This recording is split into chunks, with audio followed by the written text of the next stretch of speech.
Yeah, well, this little article that you've got up here, it says SCMP, which is South China Morning Post. By the way, South China Morning Post was previously, it's based out of Hong Kong, okay? Yes. And it's a news outlet, okay? Just like, I don't know, New York Times or something like that. But previously, it enjoyed a lot of autonomy because, back in the day, at least for the majority of the time that we were living in China, Hong Kong was, for all intents and purposes, its own country. Yep. The laws were different there. You could do whatever you wanted as far as freedom of speech was concerned. Not anymore.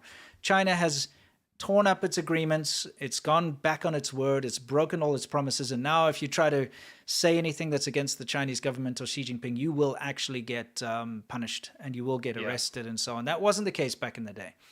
So anyway, the SCMP got taken over by Chinese interests, and they cannot be objective news anymore. Yes. They can only to a certain point, and then they have to toe the party line. So it's lost all its credibility anyway. So it says here, the South China Morning Post editor who quit over rejected story on Xinjiang human rights abuses is warned not to publish it. So what's this all about?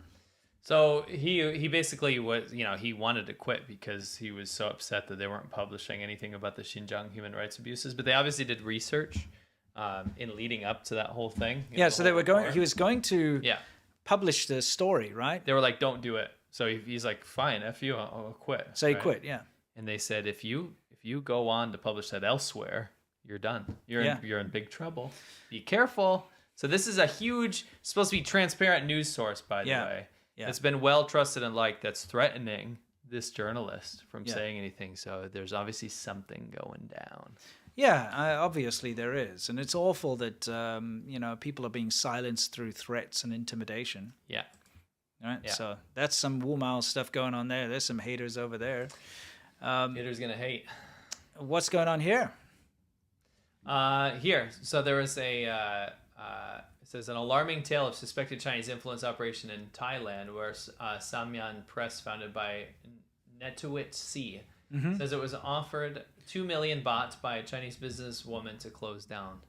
Samyang is known for criticism of CCP and support for Milk Tea Alliance. So Thailand, not a super free country, but much freer than China, has some freedom of press. Very critical. There are a lot of news outlets there that are critical of China, the Chinese government. Yeah. And Thailand's a huge hub for the milk tea protests, which is the conglomeration of freedom-loving people in Taiwan, Hong Kong, Thailand, and Myanmar that would come together and want to fight oppression from the Chinese government and say the Chinese government doesn't represent them. Correct. That's the Milk Tea Alliance. So they were basically offered to be bought out.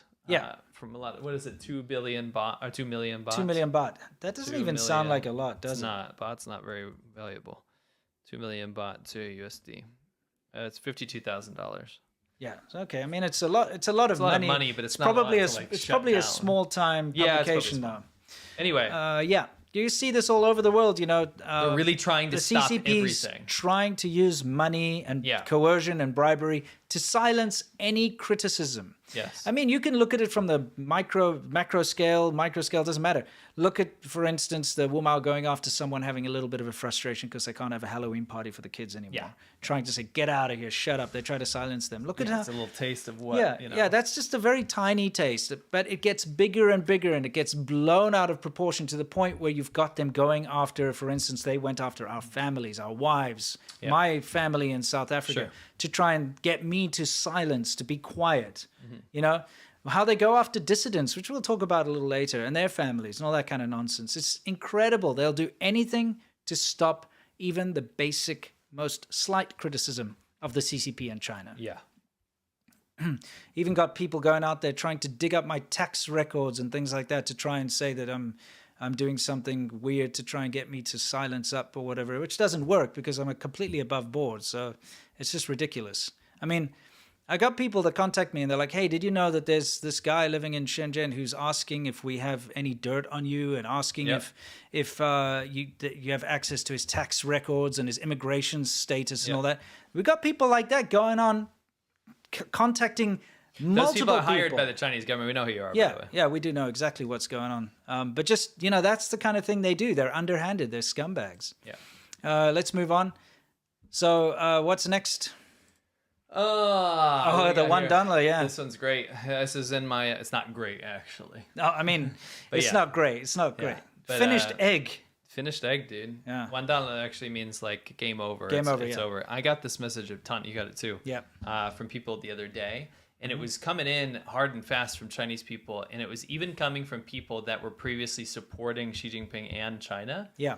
And it was crazy to see because it was after the purge. Yes. The alleged purge, and then also after Xi Jinping got his third term. Yeah. It was a huge wake-up call for a lot of people that were keeping optimist values, like Chinese people in China. Yeah. Keeping optimist values about, or ideas about where China was going. Hey, maybe things will get better. And maybe it's just bad right now. Yeah. Right? Yeah.